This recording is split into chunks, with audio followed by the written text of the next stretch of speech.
Dear students, today's very important and very interesting lesson, बहुत ही महत्वपूर्ण लेसन है। और बच्चों, इस लेसन में आपको खूब अच्छे से टॉपिक समझ में आएंगे। डेरिवेशन बहुत मस्त मस्त है, ठीक है। और ये हमारे मैग्नेटिज्म का सबसे बेहतरीन लेसन है। जैसे आपने इलेक्ट्रोस्टैटिक्स में सबसे अच्छा लेसन लास्ट वाला डीसी करंट पढ़ा था, जिसमें तमाम इंस्ट्रूमेंट्स थे और इनका डिस्क्रिप्शन था, वैसे ये लेसन मैग्नेटिज्म का सबसे बेहतरीन लेसन है। इसमें भी तमाम इंस्ट्रूमेंट्स पढ़ने को मिलेंगे, ट्रांसफार्मर वगैरह और डीसी जनरेटर वगैरह पढ़ने को मिलेंगे। बहुत ही अच्छा लेसन है। तो पहले थोड़ा सा इस पर डिस्कस करते हैं। इलेक्ट्रोमैग्नेटिक इंडक्शन और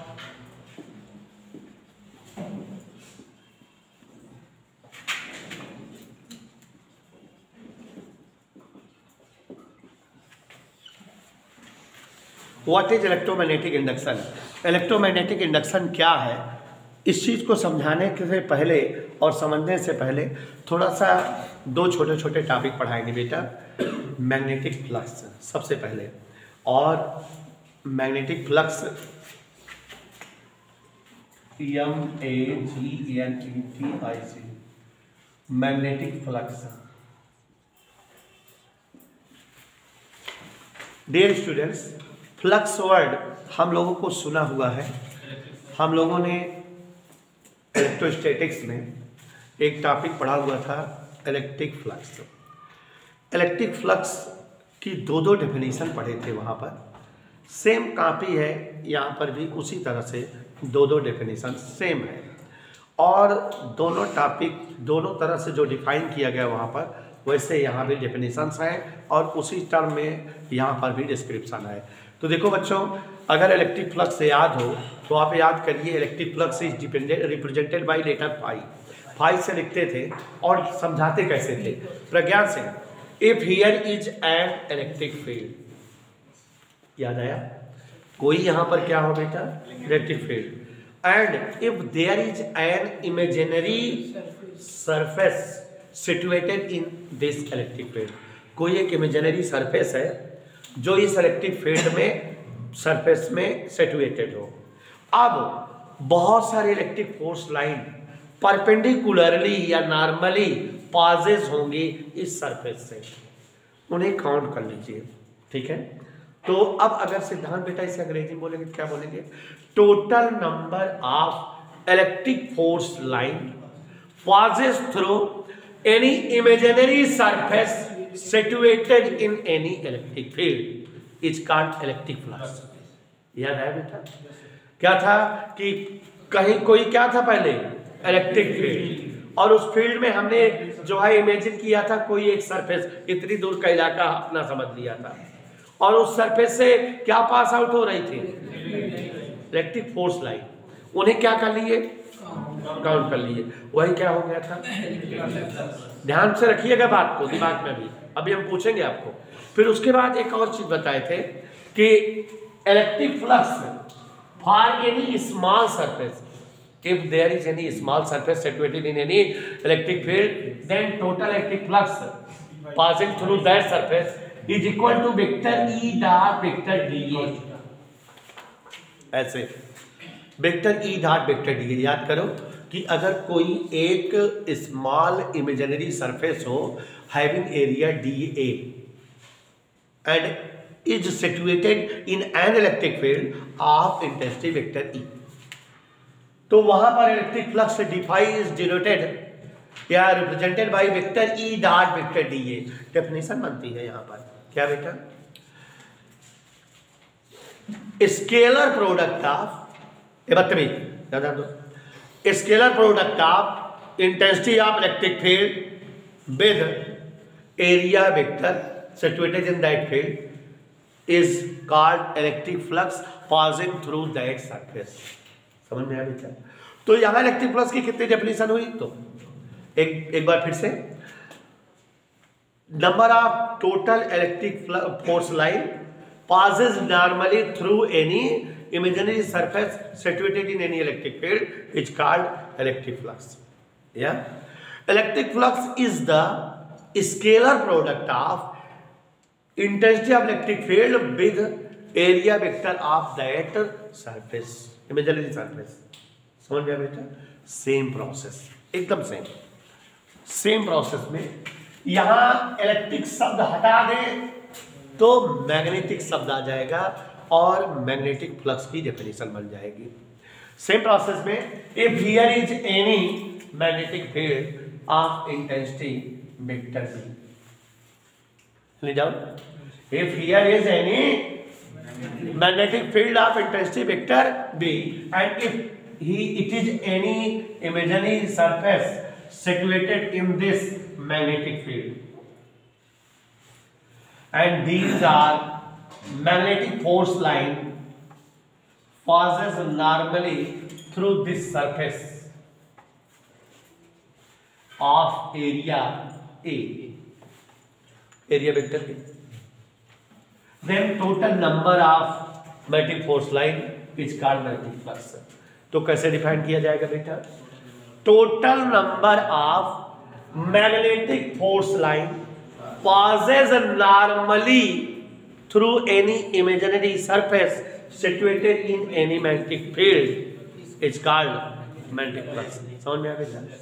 फिर से समझ लो कि अगर कहीं कोई मैग्नेटिक फील्ड हो, if there is any magnetic field and in this magnetic field if any imaginary surface is situated, then total number of magnetic force line which are passes normally through this surface are known as magnetic flux denoted by phi।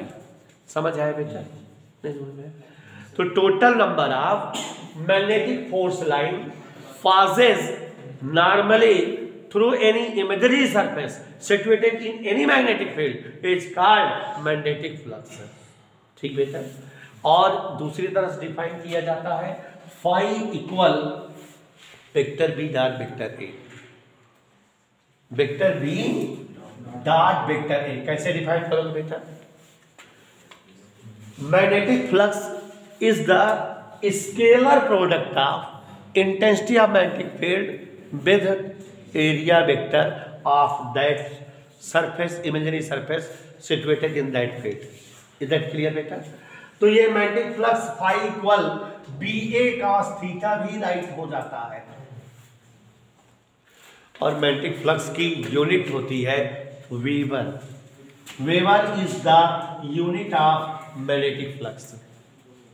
Weber is the unit of magnetic flux in CGS system. It's unit is called Maxwell. In CGS system, its unit is called Maxwell। अब बेटा total magnetic flux passing through any surface of unit area is called flux density। क्या बोले हम बेटा?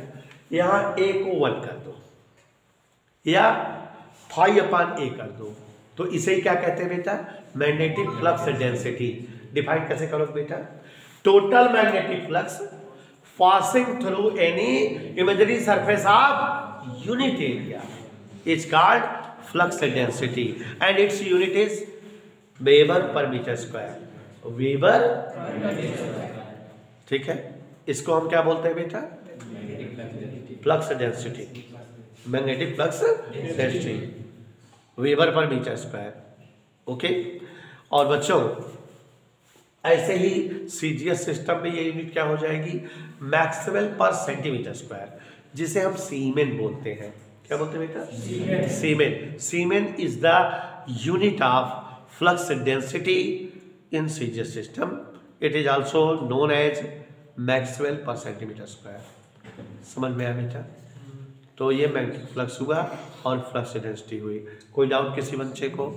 अब बच्चों हम लोग जो है बहुत ही बढ़िया टॉपिक पढ़ेंगे, इलेक्ट्रोमैग्नेटिक इंडक्शन।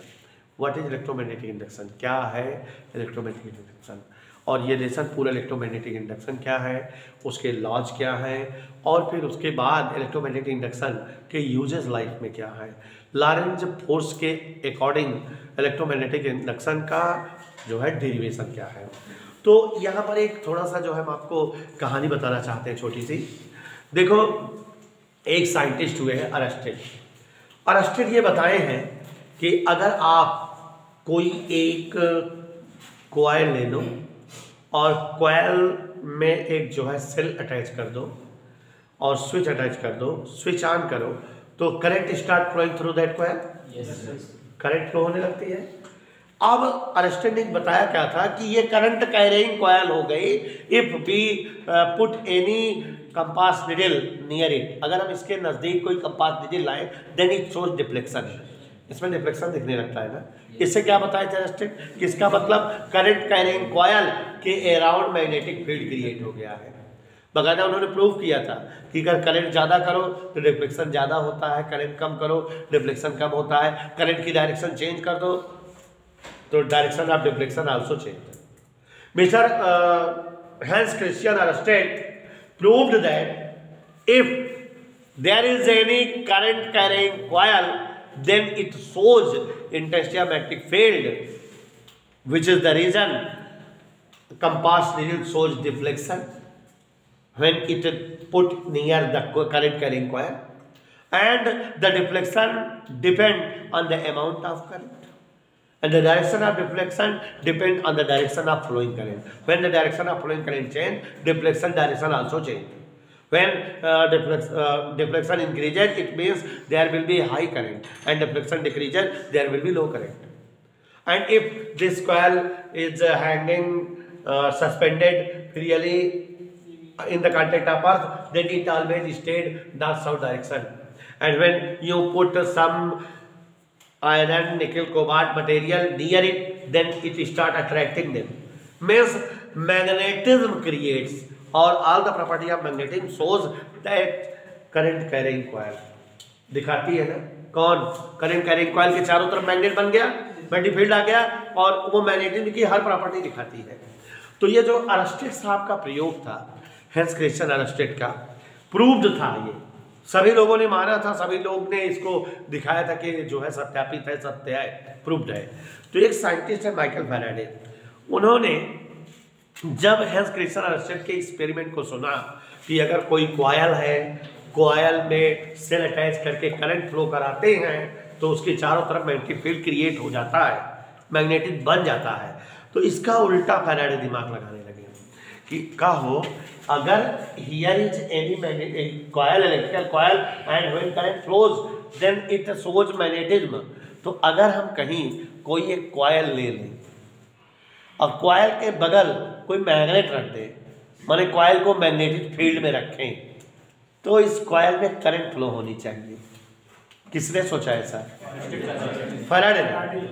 अरस्टेड की ये थॉट थी, ये थियरी थी कि when current start flowing in any electrical coil then some magnetic field created around it. तो अरस्टेड ने जो बताया था उसका उल्टा फैराडे ने सोचा कि अगर हम कॉइल के इर्द गिर्द मैग्नेटिज्म क्रिएट कर दें पहले से, तो इसका मतलब इसमें जो है करंट फ्लो होनी चाहिए।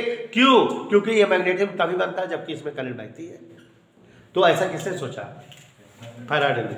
और इस बात को वो समझ गए कि इस तरह से तो बिजली बनाई जा सकती है, electric can be produce like this. तो अपने इस लॉजिक को सही साबित करने के लिए और लॉजिक से एक्सपेरिमेंट पाने के लिए उन्होंने जो है जुड़ गए कई सारे एक्सपेरिमेंट करने के लिए। एक टेबल लिए, टेबल के सामने अपना बैठ गए और टेबल पर जो है एक इलेक्ट्रिकल कॉइल रखे। कॉइल से उन्होंने, जानते हो क्या कनेक्ट किया? कॉइल से उन्होंने गैल्वेनोमीटर या ammeter, milli ampere meter attach किया कि थोड़ी भी करंट रहेगी तो ये मीटर करके बता देगा कि हाँ करंट आ रही है। एक कॉइल लिया, कॉइल से क्या अटैच किया? मिली एम्पियर मीटर, कॉइल बंद कर दिया। अब कॉइल के बगल में एक मैग्नेट रखे, मीन्स कॉइल के अराउंड क्या क्रिएट किए? Magnetic field. और देखना शुरू किए कि देखते हैं इस कॉइल में जो इंडिकेटर लगा हुआ है मिली एम्पियर मीटर का, डिफ्लेक्ट हो रहा है कि नहीं, करंट फ्लो हो रही कि नहीं। फिर से समझो क्या किए हैं वो मीटर। एक कॉइल लिए, कॉइल से एक जो है मिली एम्पियर मीटर कनेक्ट कर दिए और एक मैग्नेट ऐसा इसके बगल रखे। तो अब ये कॉइल के आसपास मैग्नेटिक फील्ड है और बैठकर देखने लगे कि देखें इसमें करंट बहती है कि नहीं, बनती है कि नहीं। और बच्चों करंट इसमें प्रोड्यूस नहीं हुई, फ्लो नहीं हुई, तो वो हिम्मत नहीं हारी। अब मैग्नेट उठाकर यहाँ रखे, यहाँ रखे, यहाँ रखे, अंदर रखे, इधर उधर। When mister Michael Faraday take a electrical coil connected with a milliampere meter and he put a magnet near the coil, no current flows through the coil, कोई करंट जो है कॉइल में नहीं बही। he changed the position of magnet, magnet की position change करते गए, कभी इधर कभी इधर कभी इधर कभी इधर कभी इधर, कई कंडीशंस में मैग्नेट को रखे लेकिन कॉइल में करंट फ्लो अप नहीं हुई। फिर उन्होंने मैग्नेट की साइज चेंज करना स्टार्ट किया, मतलब हायर मैग्नेटिज्म बनाना शुरू कर दिया कि शायद हाई मैग्नेटिक फील्ड के कारण करंट फ्लो हो। तो when he put high magnetic field magnet, माने ऐसे मैग्नेट रखने लगे जिनका मैग्नेटिक फील्ड ज़्यादा होता था, उसकी जगह भी बदलने लगे, करंट इसमें फ्लो नहीं हुई। अभी भी वो हिम्मत नहीं हारी। He change the material of coil, आपकी बात क्या की है, कॉयल को आप मटेरियल चेंज करने लगे। पहले आयरन कॉयल थी, फिर कॉपर कॉयल, फिर brass coil, silver coil, golden coil, ऐसे रखते गए। मैग्नेट भी छोटा बड़ा करते गए, मैग्नेट की पोजीशन भी चेंज करते गए। आपको सोचकर आश्चर्य होगा कि ये दिमाग में इनके फितूर था कि नहीं, जब करंट से when current create magnetic field then it is sure and certain magnetic create current, ठीक है ना। जब करंट से मैग्नेटिक बनता है तो मैग्नेटिक से करंट बनना चाहिए, इसीलिए वो तरह तरह के different, he use different materials coil, he use different size magnet, he put the magnets in different conditions. लेकिन बच्चों सभी साइंटिस्ट उनको बताते थे कि आप भैया फालतू चक्कर पड़े हो, ऐसा होगा नहीं। वो हिम्मत नहीं हारे। आप सोचो 7 वर्षों तक वो इस जो है जद्दोजहद में लगे रहे कि ऐसा होना चाहिए। 7 years he spent his 7 years for this logical experiment। अपने इस प्रयोग को डिफाइन करने के लिए, प्रूव करने के लिए 7 वर्षों तक फैराडे चाचा लगे रहे, but he did not succeeded, वो सक्सेस नहीं हुए। और जब सक्सेस नहीं हुए तो फिर जल्लान आदि है, आदमी को गुस्साएगा। तो ऐसे रखे थे कॉयल और मैग्नेट रखे थे, सर गए जाए बे मतलब हम इतने दिन एक चक्कर परेशान रहे, मार समय बर्बाद भर फालतू है नौटंकी।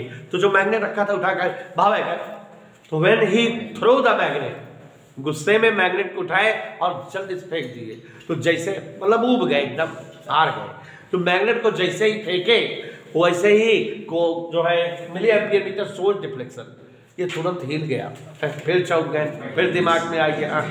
तो सोचे कहीं ऐसा ना हो कि मैग्नेट जा रहा था, लड़ गया हो कॉयल से और हिल गया हो, इसलिए डिफ्लेक्शन दिखा रहा हो। नहीं, एकदम फिर मन रहा है माजे मैग्नेट उठाएं और एकदम वही स्टाइल में सोचें, वही तरह साधे मैग्नेट जैसे पहले गुस्सम बहाए रहे, कि जैसे गुस्सम फेंके थे उसी तरह साधे, उतना स्पीड दिए मैग्नेट के। तो when he throw the magnet then he again saw there will be deflection in milliampere meter, उसमें फिर डिफ्लेक्शन दिखा। 2-3-4 बार करके आश्वस्त हो गए, थोड़ा सा दिल को सुकून हुआ कि नहीं, इसका मतलब ये समझ में आया उनको, when magnet is in moving condition then here current start flowing, ठीक है। तब इस कंडीशन में उन्होंने सोचा और तब उन्होंने जो है 6 एक्सपेरिमेंट किए। ही क्रिएट क्या क्या, ध्यान सुनो। पहले coil is in stationery state, coil किसमें है, मतलब स्थिर है, और वो जो है तेजी से एक मैग्नेट को इसकी ओर लाए। Means in first case coil is in stationery state, one magnet is coming towards it in with high velocity, पहली चीज। फिर उसके बाद दूसरा केस है कि मैग्नेट को कॉइल से दूर ले गए तेजी से। क्या कंडीशन है? In first case coil remain in stationery state and a magnet is coming towards it with speed, and in second case magnet is going from apart from the coil. 2 case हुआ। तीसरे state में magnet is in stationery state, magnet को अब उन्होंने fix कर दिया और coil को तेजी से इसकी ओर लाए। Coil is in running state towards the magnet. चौथी स्टेट, मैग्नेट के बगल कॉइल को रखकर तेजी से कॉइल को दूर ले गए। कितने कंडीशन हुई? 4 एक्सपेरिमेंट हुआ। पांचवा, कॉइल और मैग्नेट दोनों को तेजी से एक दूसरे को लाए। Coils and magnet both are coming towards itself, दोनों एक दूसरे की ओर। और छठवीं स्टेट में कॉइल और मैग्नेट दोनों को एक दूसरे से, in each cases mister Faraday found a current start flowing in that circuit which is increases highly and reaching its highest point start decreasing and comes to zero। नहीं समझे?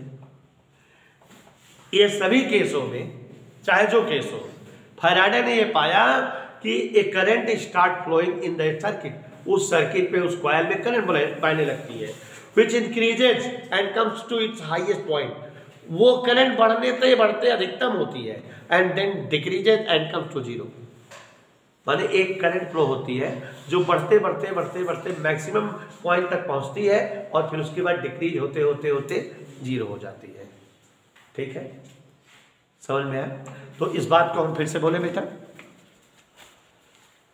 when Mr. Faraday's experiment, when coil is in stationary state, magnet is coming towards the coil or magnet is going from the coil, or magnet is in stationary state, coil is coming towards the magnet or coil is going from the magnet, or magnets and coil both are coming towards them and both are going from them। In each 6 cases, Mr. Faraday found a current start flowing in that circuit, which increases and found highest point and then decreases, become zero। ठीक है, तो जब जो है ये इतनी 6 बात में आप देख रहे हो कि इतना चीजें होती है कि करंट बढ़ती है, बढ़कर जीरो हो जाती है, तो क्या इतना लंबा बोला जाएगा? फैराडे ने इसको और शार्ट किया, 6 को और शार्ट किया, छोटा कर दिया। छोटा कैसे किया? कि कहा दोनों के बीच में रिलेटिव मोशन होता हो। रिलेटिव मोशन मतलब एक दूसरे में कोई एक मोशन करता हो। ठीक है, एक दूसरे के रिलेटिव मोशन होते हो। तो शार्ट में कैसा बोला कि when there is a relative motion in between any coil and any magnet, then a current start flowing which become highest and then comes to zero। ठीक है, समझ में आया? तो 6 बातों को एक बात बोल दिया कि जब कॉइल और मैग्नेट दोनों में एक दूसरे के रिस्पेक्ट में मोशन होता हो, चाहे जो करता हो, कोई एक मोशन होता, दोनों एक दूसरे के रिस्पेक्ट में मोशन करते हो, उसी को रिलेटिव मोशन या रिएक्टिव मोशन कहते हैं। ठीक है, तो when there is a reactive motion in between any coil and any magnet, then a current start flowing through the coil which increases to high much and become zero, again become zero। ठीक है बेटा, और इस घटना को electromagnetic induction कहा गया, और ये जो करंट बनी इसको इंडक्टिव करंट कहा गया। और इस जो है करंट का निर्माण जिस इलेक्ट्रोमोटिव फोर्स या जिस वोल्टेज के कारण हुआ उसे इंडक्टिव वोल्टेज या इंडक्टिव फोर्स कहा गया। ठीक है, तो अब हम लोग कैसे शॉर्टकट में बोलेंगे बेटा? when there is a relative motion in between any coil and contacted magnet या respected magnet, then a current starts flowing in that circuit। This current is called inductive current and the voltage required for it is called inductive voltage and this phenomenon is called electromagnetic induction। समझ में आया बेटा? फिर उसके बाद 2-4-10 सालों बाद इस डेफिनेशन में और चेंजिंग हुई। ये जो रिलेक्टिव मोशन बोला जा रहा है इसको भी जो है सेलेक्ट करके डिलीट कर दिया गया। रिएक्टिव मोशन वाले वर्ड को भी सिलेक्ट करके डिलीट कर दिया गया। अब वहां पर रखा क्या गया, समझो कि चाहे कॉइल पास आए, चाहे मैग्नेट दूर जाए या मैग्नेट पास आए, सभी केसेस में मैग्नेटिक फ्लक्स चेंज होता है। जैसे ये कॉइल यहाँ है और मैग्नेट यहाँ है तो मैग्नेटिक फ्लक्स कम है, नजदीक आएगा तो बढ़ेगा, दूर जाएगा तो यही होता है ना। तो रिलेक्टिव मोशन वाले वर्ड को डिलीट कर दिया गया, वहां चेंजिंग फ्लक्स कह दिया गया। ठीक है, when there is a change in flux in between coil and magnet, then a current start flowing in the circuit which is called inductive current, and the voltage required part is called inductive voltage, and whole phenomenon is called electromagnetic induction। समझ गया बेटा?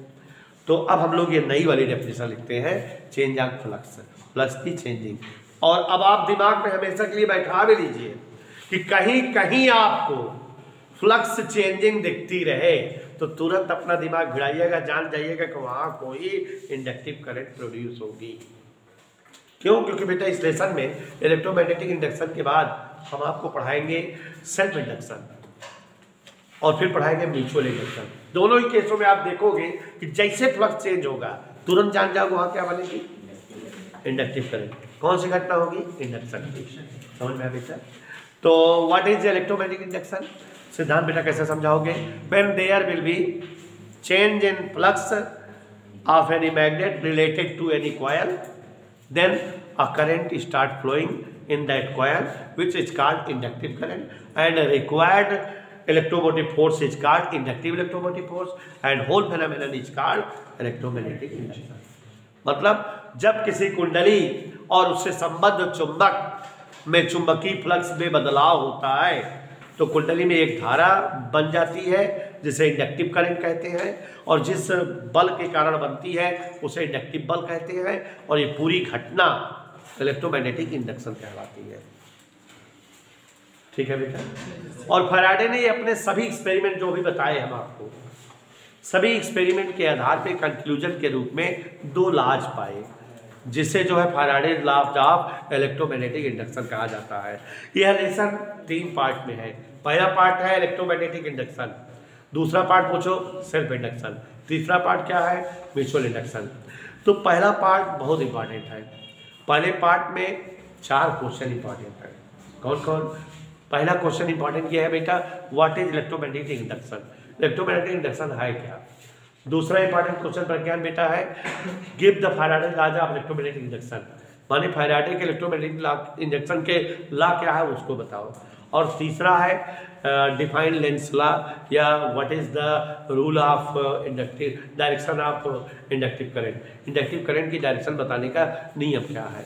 और चौथा बहुत important question है कि proved law of electromagnetic induction with the help of Laurent force. चारों भी खड़ा करा पूछेंगे, एक भी नहीं बता पाओगे। क्या क्या पूछे, क्या क्या बताए, ध्यान तुम्हारा बुक में है मुर्दा कहीं का। तो यहाँ पर हम बता रहे थे आपको, मेरी बात को सुनो, उस पर ध्यान दो, बंद करो उसको, बार बार ध्यान जाता है। जैसा कि बताए कि बेटा इस लेसन में how many parts? 3। Electromagnetic induction, self induction. Important question भी जानते रहो।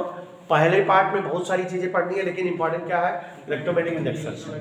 दूसरा फैराडे के law of electromagnetic induction, Faraday ने 2 नियम दिए, वो इंपॉर्टेंट है, पूछा जाता है साल में उठा देखो, ये लेसन बहुत इंपॉर्टेंट है। फिर इंडक्टिव करंट के लिए लेंज का नियम पूछा जाता है। और चौथा लॉन्ग क्वेश्चन 5 नंबर का है कि इलेक्ट्रोमैग्नेटिक इंडक्शन के जो फैराडे लॉज है इसको प्रूव्ड करो लॉरेंट फोर्स के अकॉर्डिंग, लॉरेंट फोर्स के बेसिस पर इनके नियमों को प्रूव करो। 4 क्वेश्चन इंपॉर्टेंट है पहले पार्ट से। दूसरा सेल्फ इंडक्शन है, उसमें बेटा सेल्फ इंडक्टिव करंट क्या है ये पूछा जाता है, और जो है एक कॉइल के लिए सेल्फ इंडक्टिव करंट निकालना पूछा जाता है। म्यूचुअल इंडक्शन जो थर्ड पार्ट है उसमें बेटा आईडी करंट पूछा जाता है 2 नंबर का, तो what is eddy current, what's are the uses and harms of eddy current. Eddy current आपने साल में अगर कभी देखा होगा तो आईडी करंट मिलता है। और एक क्वेश्चन ट्रांसफार्मर इंपॉर्टेंट है उसमें। तो बाय द वे, तो हम लोग इतना समझ गए बेटा। हम बता रहे थे बेटा कि mister Michael Faraday was the founder of electromagnetic induction. तो फैराडे इलेक्ट्रोमैग्नेटिक इंडक्शन के फाउंडर या फादर हैं, जनक हैं। इन्होंने ही इलेक्ट्रोमैग्नेटिक इंडक्शन की सर्चिंग की थी। और ड्यू टू हिज एक्सपेरिमेंट, अपने एक्सपेरिमेंट के आधार पर ही एज कंक्लूजन ही डिफाइंड टू लॉज, कंक्लूजन के रूप में कितने लॉ दिए बेटा? और जिसे हम जो है Faraday laws of electromagnetic induction कहते हैं। क्या है पहला लॉ? क्या है देखो, फैराडे ने तमाम इलेक्ट्रोमैग्नेटिक इंडक्शन के लिए एक्सपेरिमेंट्स किए और एक्सपेरिमेंट के बेस पे दो लॉज दिए। पहला लॉ, दूसरा लॉ, दोनों सुनो। फर्स्ट लॉ क्या है बताएं Kamil? First law of electromagnetic induction given by mister Michael Faraday क्या है? ध्यान सुनिए। In the event of electromagnetic induction, inductive EMF A is directly proportional to the rate of change of flux, means rate में delta T, change of flux delta phi. ये first law है, याद हो गया कि नहीं बेटा? ये ई क्या है? Electromagnetic force. कैसा? इंडक्टिव इलेक्ट्रोमैग्नेटिक फोर्स, माने जो इलेक्ट्रोमैग्नेटिक इंडक्शन में बना हो। तो according to first law of electromagnetic induction, inductive EMF is directly proportional to the rate of change of flux. बस इतना ही है पहला नियम। दूसरा नियम क्या है? In the event of electromagnetic induction, electromagnetic induction की घटना में the direction of inductive current is in such a way that it opposes that reason by which it creates. जल्दी अंग्रेजी बोल दे, इतना समझ पाते हैं। इलेक्ट्रोमैग्नेटिक इंडक्शन की घटना में इंडक्टिव करंट की डायरेक्शन ऐसी होती है कि वह उस कारण का अपोज करती है जिससे स्वयं बनती है। इंडक्टिव करंट किससे बनती है? फ्लक्स चेंजिंग से।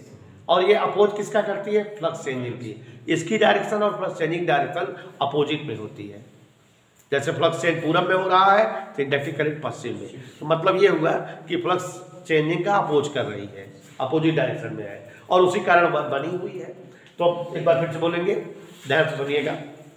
इन the event of electromagnetic induction the direction of inductive current is in such a way that shows it opposes the reason by which it creates, it generates.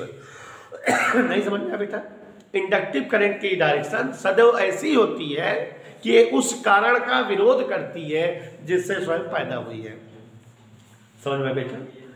In the event of electromagnetic induction, electromagnetic induction की घटना में the direction of inductive current is in such a way that shows it opposes the reason by which it generates. तो inductive current की डायरेक्शन सदैव ऐसी होती है कि ये उस कारण का विरोध दिखाती है जिसकी वजह से स्वयं बनी है। किससे बनी है? फ्लक्स चेंजिंग से। किसका अपोज करती है? फ्लक्स चेंजिंग का। ठीक है। और ये जो बात अभी हमने बताया, इस बात को चाचा लेंज बताए थे। तो इस दूसरे नियम को लेंज लॉ भी कहते हैं। क्या कहते हैं बेटा? Lenz law. तो ये मल्टीपर्पज हो गया ना, एक साथ दो जगह इस्तेमाल हो जाएगा ना। अगर आपसे पूछे लेंज लॉ क्या है तो भी आप वही बताओगे, और आपसे पूछे सेकंड लॉ क्या है फैराडे का तो भी वही बताओगे। जैसे आप याद करो कि लॉज ऑफ रिफ्रैक्शन पढ़ते हो, रिफ्रैक्शन के नियम पढ़ते हो, तो उसमें स्नेल का लॉ और वही रिफ्रैक्शन का दूसरा लॉ भी होता है। दोनों जगह बताया जा सकता है ना, वैसे यहाँ भी। तो देखो बेटा, आज इंपॉर्टेंट क्वेश्चन 3 बता दिए, 3 बता दिए ना, लॉ भी बता दिए, लेंज लॉ भी बता दिए, और जो है एक क्वेश्चन वही बचा जो प्रूफ है। तो वो आज नहीं हो सकता क्योंकि उसके लिए बहुत टाइम चाहिए। तो अब हम लोग थोड़ा सा लिखाई पढ़ाई हो जाए। मैग्नेटिक फ्लक्स हेडिंग डाल दीजिए, लिखिए total number of magnetic flux force line, total number of magnetic force line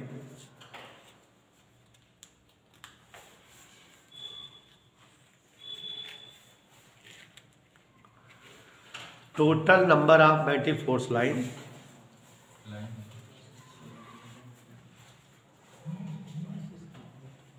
passing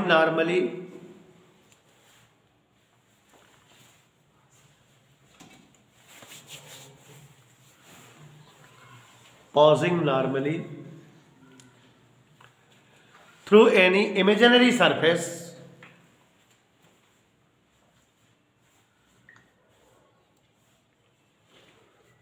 situated in any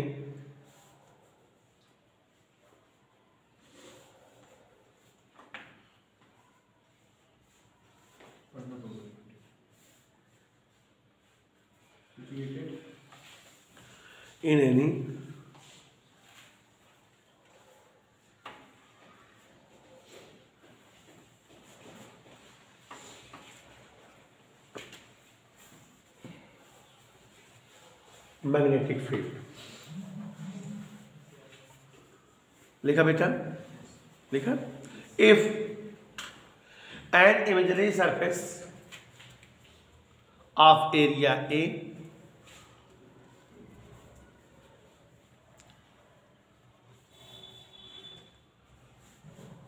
is situated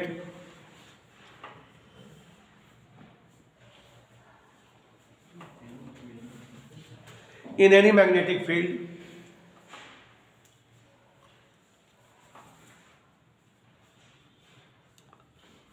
of intensity vector B,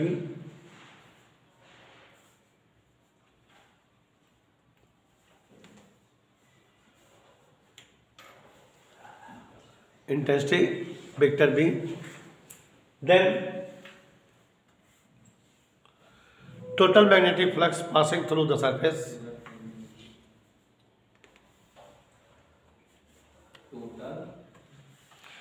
magnetic flux passing through the surface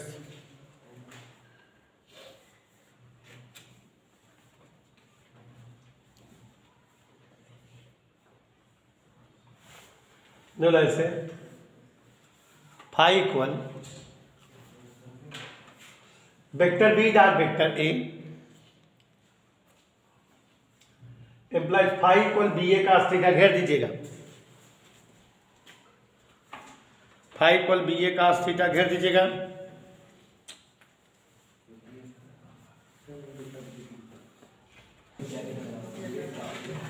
unit of magnetic flux, unit of magnetic flux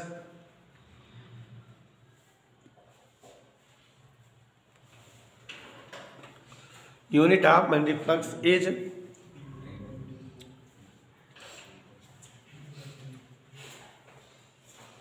volt second or volt second or weber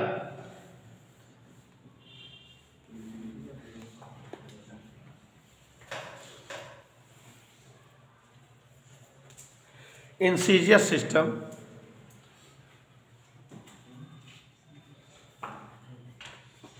unit of flux is maxwell. अभी हम बताए थे कुछ देर पहले।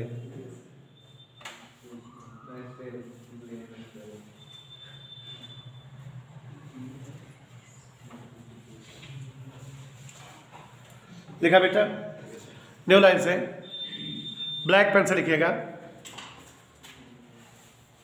Total magnetic flux,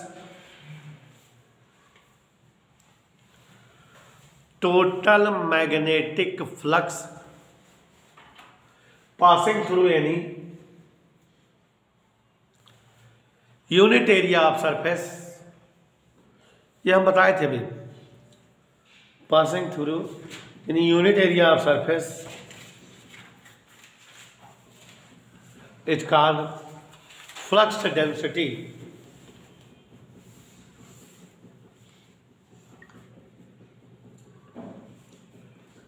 flux density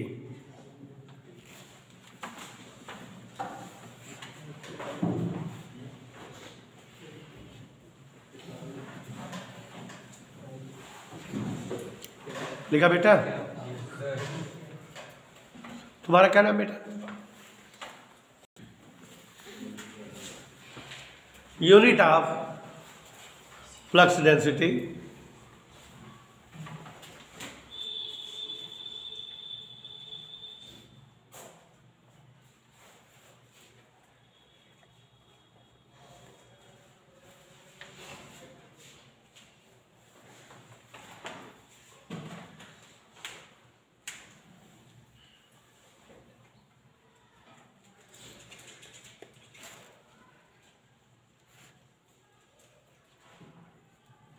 is weber per metre square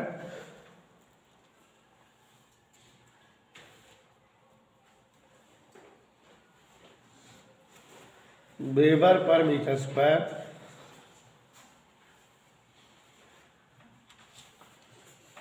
और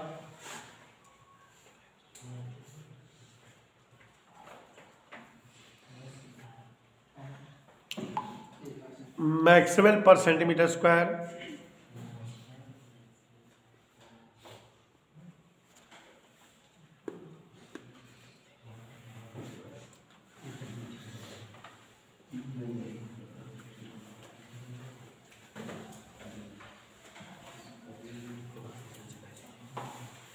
लिखा बेटा। मैक्सवेल पर सेंटीमीटर स्क्वायर जो लिखे हो उसको ब्रैकेट में लिख देना सीमेन। Maxwell per centimetre square bracket में क्या लिख देना बेटा? सीमेन। हेडिंग डाल दीजिए इलेक्ट्रोमैग्नेटिक इंडक्शन। एक्सपेरिमेंट वगैरह नहीं है कोर्स में, समझाने के लिए बताए थे सब।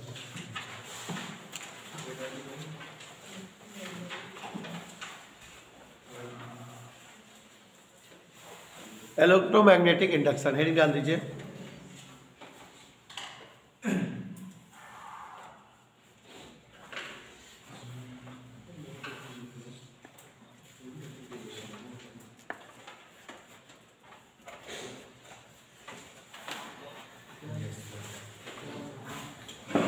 हाँ लिखिए जरा।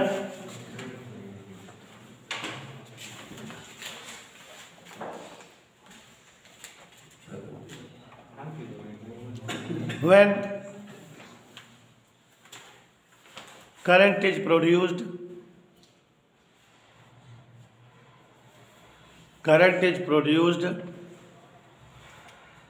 in the coil due to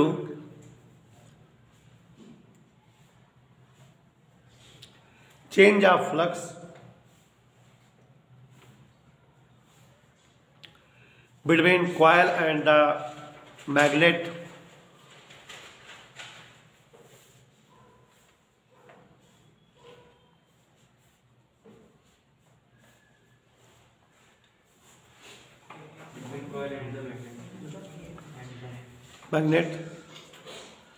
then current is called induced current.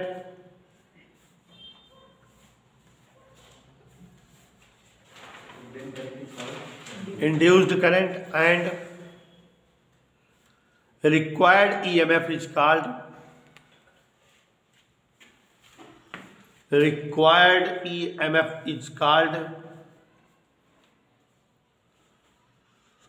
induced EMF and phenomenon is called electromagnetic induction। देखो बेटा, जानू बेटा, हमने पहले बताया था ना कि पहले दोनों में बोला गया कि एक दूसरे के सापेक्ष गति, फिर रिलेटिव मोशन, फिर क्या बोला गया बेटा? Change in flux. समझाया था। हाँ लिखो जरा। Since mobile data is turned off, you'll have to turn on Wi-Fi and connect। क्या कहता है? लिखा बीचों बीच लाइन में लिखे ORR। The phenomenon in which since mobile data is turned off, the phenomenon in which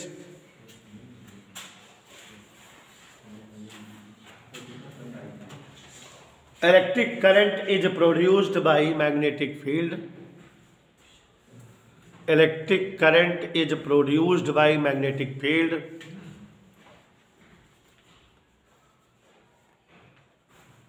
is known as electromagnetic induction।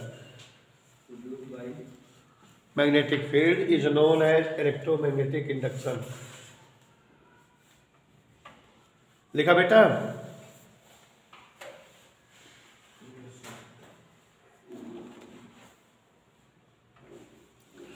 Heading डाल दीजिए Faraday law था electromagnetic induction.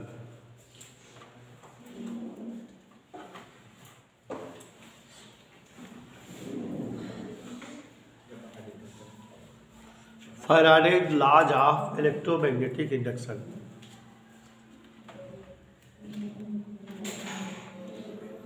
Faraday had given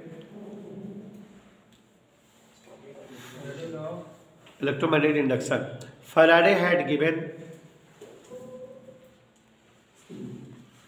two laws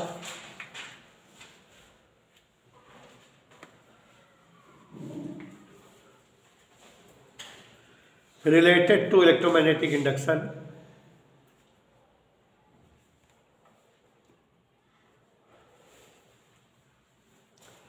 Related to electromagnetic induction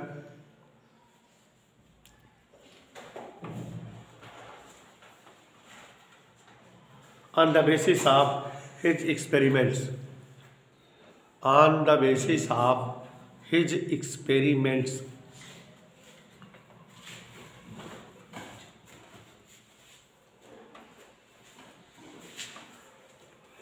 new line heading कर दो बेटा, first ला। फिर से बोल दे क्या बेटा जानवी? अच्छा बोल दिया करो ना पागल। Faraday had given two laws related to electromagnetic induction on the basis of his experiments. हो गया? फिर से बोलो। फर्स्ट लॉ हेडिंग डाल दीजिए, first law.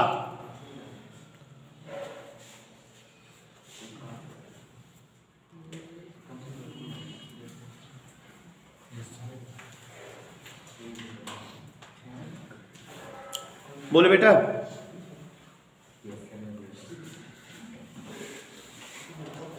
In the event of electromagnetic induction, in the event of electromagnetic induction,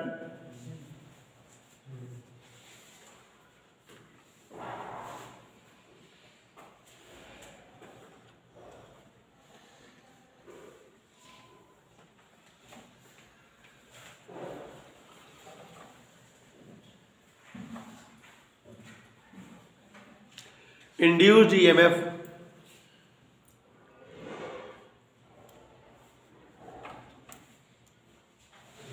developed in the circuit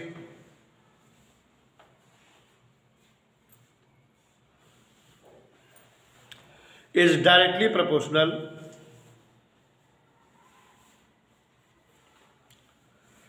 to the rate of change of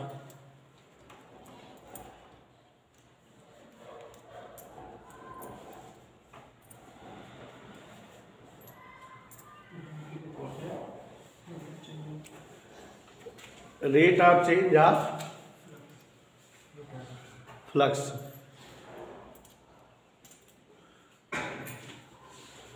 This law is also called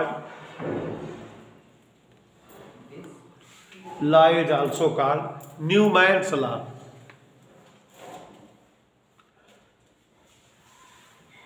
क्या कहलाता है बेटा? हाँ यहाँ देखो spelling भूल रहे हैं। NEUMANS Newman's law.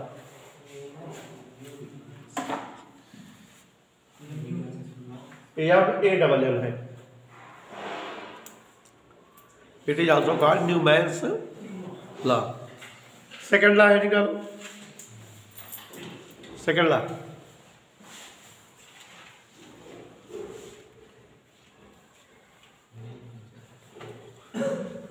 Second law है, निकालो बेटा।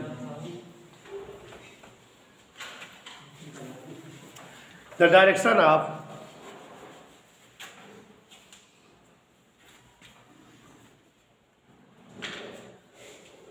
induced current in any circuit, अभी बेटा बताए थे वही। The direction of induced current in any circuit is such that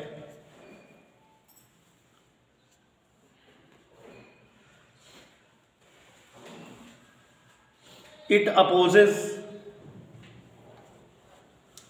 the cause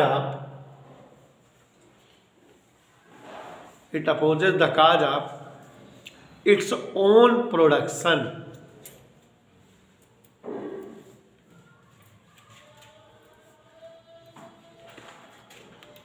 अभी समझाए थे बेटा, आज आप its own production. This law is also known as, क्या कहलाता है? This law is also known as Lenz law.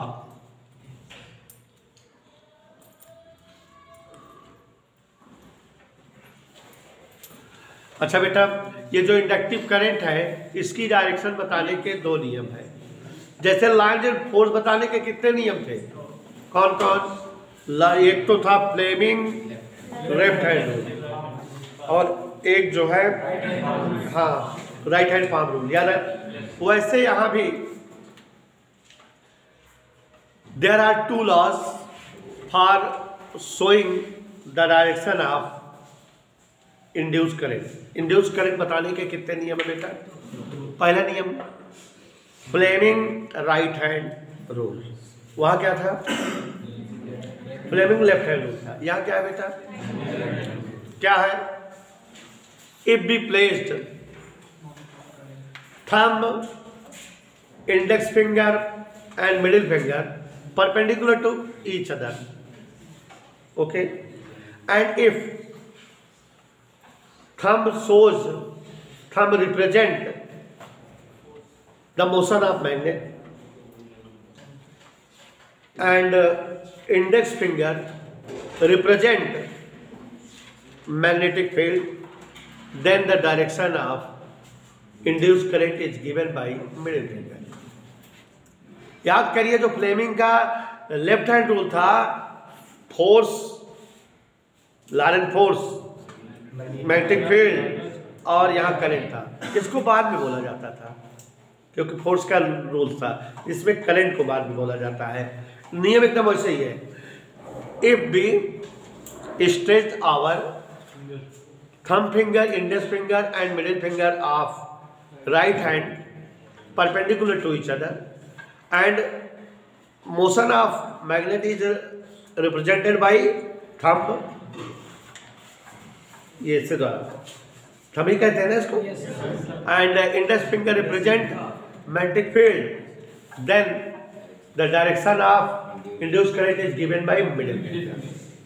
पहला नियम हो गया बेटा। दूसरा नियम क्या है डायरेक्शन बताने का? आप जानते हो, Lenz law. Lenz law also give the direction of induced current. तो क्या होता है, अभी लिखे आप। In the event of electromagnetic induction, direction of induced current is in such a form that it shows it opposes the reason for its own production।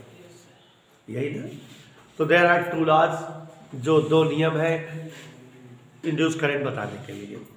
तो heading डाल लीजिए, क्या लिखे बेटा? It is called also known as Lenz law, Lenz, Lenz लिखा बेटा। Heading डाल दो, laws for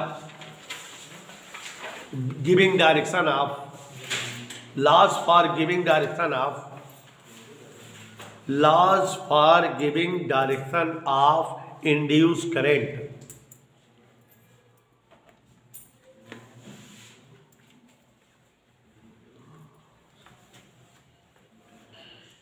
The direction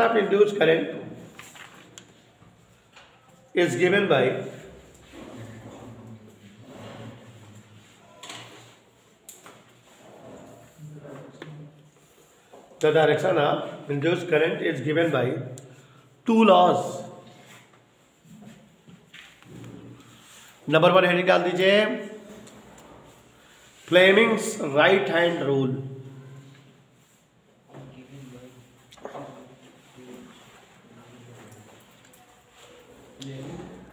right hand rule, if B open, dash करके लिखो, if B open the thumb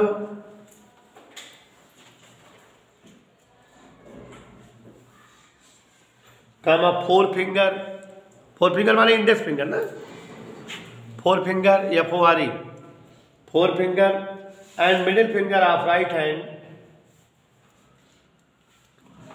thumb four finger middle finger of right hand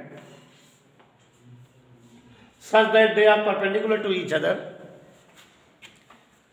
such that they are perpendicular to each other,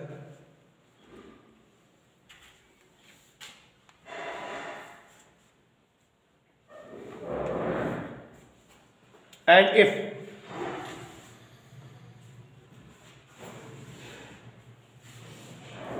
thumb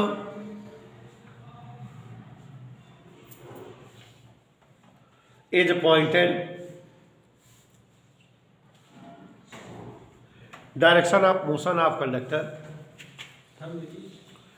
thumb is pointed, direction of motion of magnet लिख दो, pointed, direction of motion of magnet, and forefinger is pointed, and forefinger is pointed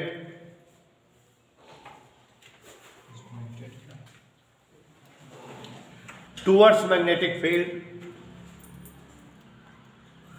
towards magnetic field,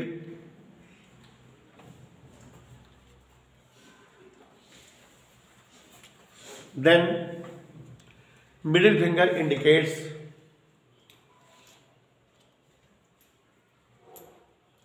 the direction of induced current,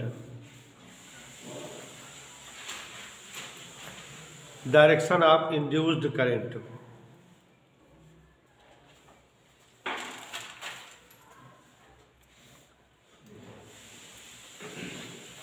It is called Fleming's right hand rule.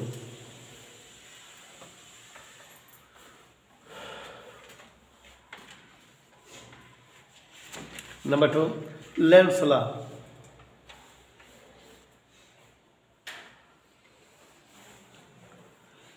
Lenz law देखो बेटा, समझा दे रहे हैं, लिख भी लोगे, easily है। Induced current and induced charge क्या है, ध्यान से सुनिएगा। अगर हम सपोज कर ले, if there are n turns in any coil, किसी कॉइल में कितने टर्न है, and if there is change in flux delta phi in delta T time, कितने टाइम में फ्लक्स में चेंजिंग, कितने समय में, then we know that due to electromagnetic induction produce EMF is directly proportional to the rate of change of flux। देखो एक flux, एक टर्न का फ्लक्स डेल्टा फाई है, तो n टर्न का फ्लक्स कितना होगा, और टाइम के हिसाब से प्रोपोर्शनल सिंबल हटाते हैं तो यहाँ इक्वल कांस्टेंट पे -1 यूज होता है, कितना E dB minus n delta phi by delta T, any doubt, समझ में आया? ये फैराडे का फर्स्ट लॉ है, इलेक्ट्रोमैग्नेटिक इंडक्शन का फर्स्ट लॉ है, E equal minus n delta phi by delta T. यहाँ n क्या है बेटा, total number of turn of coils. इतना क्लियर? अब बच्चों, if the resistance of coil is R, coil का रेजिस्टेंस कितना हो, then we know that induced current I Ohm's law, I equal V by R। यहाँ वोल्टेज या EMF क्या है, E, तो यहाँ पर I बराबर क्या लिखोगे, इधर क्लियर? तो E की वैल्यू रख दोगे तो आ जाएगा n phi R minus del phi by del T, is answer. ये इंड्यूस करंट की वैल्यू आ जाएगी, कोई दिक्कत? No sir. हमें चार्ज पूछ रहा है, तो देखो बेटा I again, I equal rate of change of charge, I को क्यू अपान टी होता है, यस सर, तो क्यू कल I की वैल्यू प्लॉट कर दो बेटा, तो minus L by R into delta phi, delta T cut जाएगा, तो ये क्या आ गया बेटा, इंड्यूस चार्ज, दोनों आ गए, इजी तो है, तो राइट करिए, हेडिंग डाल दीजिए induce current and induce charge. हम बोल रहे हैं, देखो, let there are n turn in any coil, there are n turn in any coil,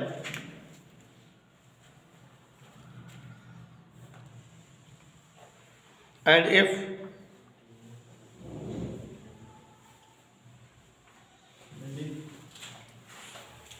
delta phi is the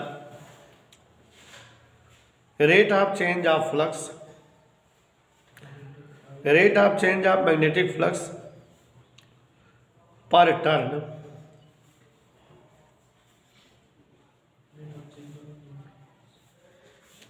rate of change of magnetic flux per turn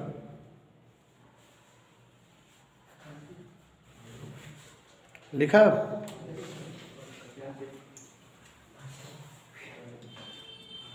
Then from first law of electromagnetic induction, from first law of Faraday's electromagnetic induction,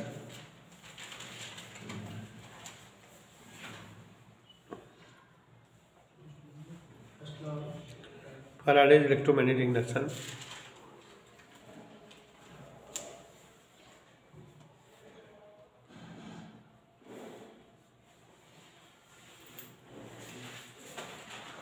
ठीक है।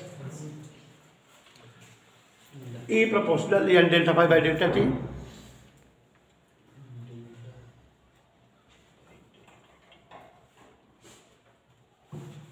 implies यहाँ लिखा भैया equal minus and delta phi by delta T लिखा। If R is the resistance of coil, R is the R resistance है coil का,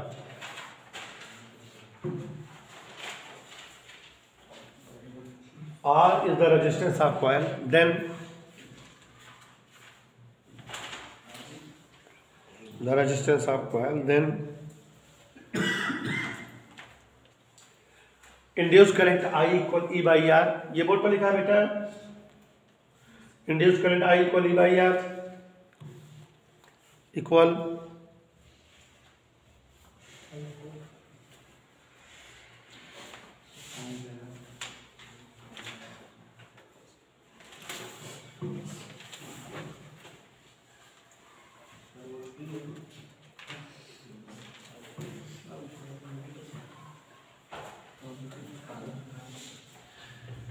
इतना लिख लिया minus N by R delta phi by delta T घेर दो। देखो न्यू लाइन से induce current Q equal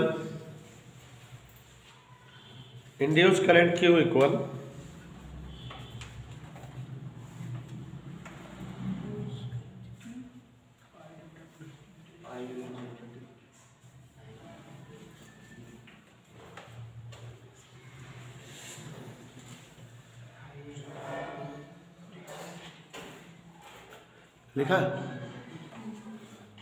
Q equal I into delta T, so Q equal